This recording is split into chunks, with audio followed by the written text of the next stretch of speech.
इय्याक नअबुदु व इय्याक नस्तईन। जब तौहीद बयान होगी तो बाबाओं का जो इम्पेरियलिज्म लोगों ने खड़ा कर रखा है ना, अकाबरीन का, बाबा परस्ती का, अकाबिर परस्ती का, सूफीलिज़्म का, ये जो इम्पेरियलिज्म है ना, ये धड़ाम से नीचे गिर जाएगा। क्योंकि वो तो सिर्फ़ उसमें अल्लाह रब्बुल इज़्ज़त की तारीफ़ की जाती है, तौसीफ़ बयान की जाती है, हम्द व किबरियाई बयान की जाती है, और अल्लाह वहदुल्ला शरीक की इबादत करना और उसी के सामने ताज़ीम के साथ पेश आना, अदब, डिसिप्लिन जो कुछ है वो अल्लाह रब्बुल इज़्ज़त के लिए है। इज़्ज़तें और तारीफ़ें, हम्द और सना, बुज़ुर्गी, बड़ाई वो सिर्फ़ अल्लाह की बयान की जाती है। लेकिन इस बैटल को क्या कहते हैं, फ़ाइट करने के लिए या इस तौहीद का सबक सिखाने के लिए लोगों के पास इतना वो इल्म नहीं है, इतनी वो सलाहियत नहीं है, इतनी उसके पास वो कंपटीशन नहीं है, इतनी वो इस्तेदाद, इतना कलाम पाक की आयत के ऊपर और तौहीद परस्ती का उसके अंदर वो इतना मादा नहीं है कि वो पब्लिक को सही तरीके से सिखा पाए। जो बरसों का, सदियों का जो बाबागरी का इम्पेरियलिज़्म खड़ा कर रखा है, आबा और अजदाद की ट्रेडिशनल है, उसकी रस्म है, उसकी रिवाज है, उसकी आदतें, उसकी खसलतें हैं, जो आज तक चली आ रही है, पहले वाले भी करके आए, उससे पहले वाले भी कर रहे हैं। इसलिए तो यहूद ने कहा कि हमने अपने बाप दादाओं को इसके ऊपर पाया, इसलिए हम करते हैं। यहूद के पास भी यही दलील थी, और आज के मुस्लिम जो कब्र परस्त हैं, जो बुज़ुर्ग परस्त हैं, जो सूफीलिज़्म के अंदर हैं, उनकी भी यही दलील है कि हमने अपने बाप दादाओं को ऐसे करते हुए पाया, हमारे घरों में यही माहौल चला आ रहा है। ये आकाश बेल जो उनके दिमाग के ऊपर चढ़ गई है, बिदत, शिरक, वाहियात, गलत ट्रेडिशनल की, उसको उतारने के लिए बड़ी एक एफर्ट करनी पड़ेगी, बड़ी एक जिद्दोजहद करनी पड़ेगी। आपके पास इल्मी सलाहियत भी होनी चाहिए, वो कंपटीशन भी होनी चाहिए, वो ताकत और वो पावर भी होना चाहिए, इल्मी पावर, इल्मी सतह का।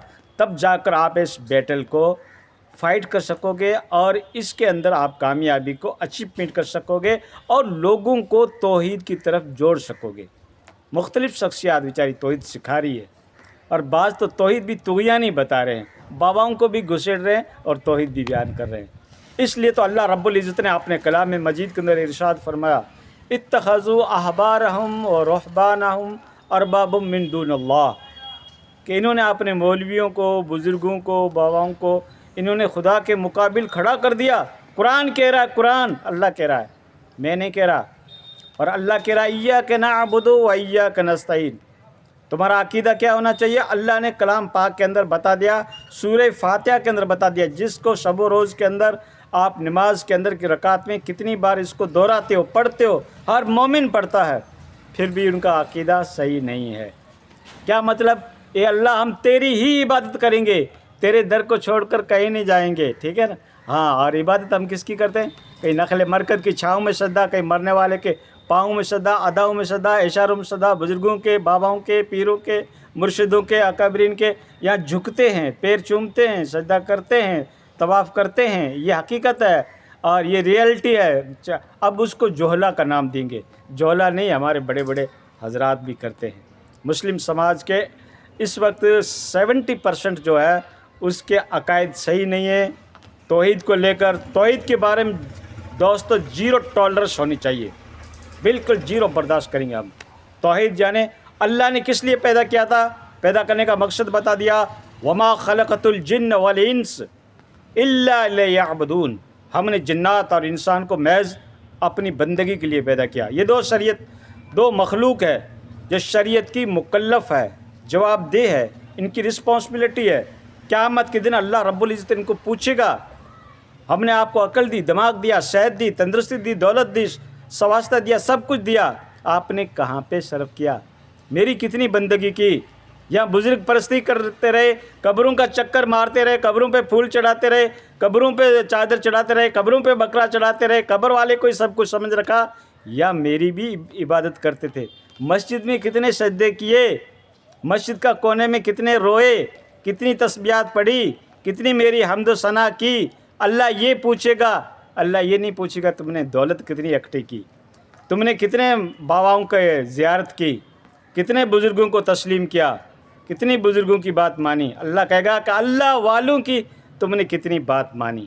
جو اللہ کے نیک بندے تھے، جو توحید سکھاتے تھے، جو میری پرستش سکھاتے تھے، میری وحدانیت بتاتے تھے، یہ بتاتے تھے کہ اللہ اکیلا ہے، اس کا کوئی شریک نہیں، وحدہ لا شریک لہ، جو آپ کو بتاتے تھے. پھر بھی آپ کیا ہے کہ اندھ وشواس میں، اندھ بھکتی میں اور غلط رسومات میں، واہیات میں آپ لیٹتے رہے اور اسی کو اپناتے رہے، اور مولوی بیچارے چلاتے رہے. آپ نے کسی کی نہیں سنی تو اب جہنم تیار ہے.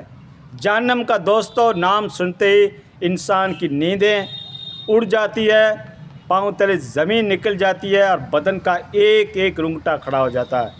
جن کو اللہ کی ذات کے اوپر وشواس ہے، اور جن کو خدا پہ گوڈ پہ وشواس نہیں ہے کہ گوڈ کوئی ایگزسٹ نہیں کرتا، ان کے لیے تو کتنے بھی ڈھول بجاؤ تم توحید کے، ان کے دلوں میں یہ بات نہیں اترے گی.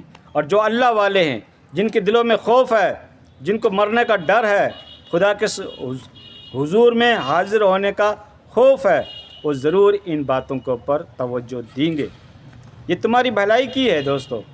ہاں، تو اللہ کے سوا کوئی معبود نہیں. کلمہ بھی یہی کہہ رہا ہے. پہلا کلمہ پڑھ کر اب آپ اسلام کے اندر انٹر ہوتے ہو، داخل ہوتے ہو. تمہارا داخلہ بھی ہوتا ہے وہ اس نسبت کے اوپر ہوتا ہے کہ اللہ کے سوا کوئی معبود نہیں، لا الہ الا اللہ. تو دوستو حدیث اور قرآن کے منہج، اس کے پوائنٹ آف ریویو سے آپ دیکھو گے تو آپ کو یہ باتیں ملے گی.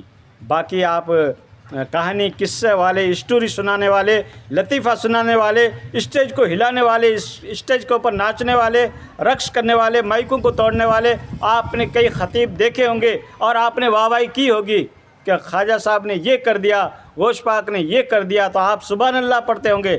لیکن توحید کے اوپر آپ کو کبھی بھی توفیق نہیں ہوئی ہوگی سبحان اللہ کہنے کی کہ اللہ ایک ہے. اس کے اوپر کوئی سبحان اللہ نہیں پڑھے گا. خواجہ نے یہ کر دیا، قطب و ابدال نے یہ کر دیا، غوث نے یہ کر دیا، ہمارے مرشد نے یہ کہہ دیا، تو آپ واہ واہی بھی بولو گے، آپ تعریف بھی کرو گے، اس مقرر کو آپ نذرانہ بھی دیں گے. اور جو توحید بیان کرے گا آپ اس کو واہ بھی کہہ کے ٹھکرا دو گے، آپ اس کی بات کو نہیں سنو گے. یہ تمہارے لیے گمراہی اور ضلالت کا راستہ ہے، اور یہی تمہیں جہنم کی اور لے جائے گا. میں نہیں کہہ رہا، اللہ کے نبی کہہ رہے. نبی کی بات تو مانتے ہو، نبی کی خاطر آپ کتنے تحریک چلاتے ہو، کتنے اسٹرگل کرتے ہو، کتنے مطلب نبی کے نام کے اوپر پروٹیسٹ کرتے ہو، احتجاج کرتے ہو. اس نبی کی بات کو بھی سن لیا کرو. احتجاج کرنے سے پہلے اللہ کے نبی نے کہا من احدث فی امرنا ھذا فہو رد. جس نے میرے دین کے اندر کوئی نئی بات پیدا کی، نئی بات کو گھڑا، نئی بات کو بتایا، وہ مردود ہے. فہو رد، وہ مردود ہے. ایک اور حدیث سن لو.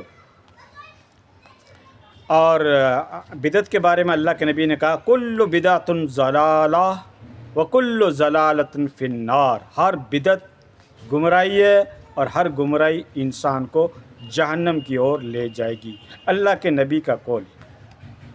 تو دوستو بدعت ہے، شرک ہے. اپنی طرف سے جو باتیں گھڑی جاتی ہے، اپنی طرف سے جو اسٹوریاں بیان کی جاتی ہے، قصے، کہانی، لطیفے، بزرگوں کی کرامات بڑھ چڑھ کر بیان کی جاتی ہے. دوستو انسان ہے، مٹی کی پیدائش ہے، ناپاک منی کی قطرے کی پیدائش ہے. انسان کی کوئی اوقات نہیں.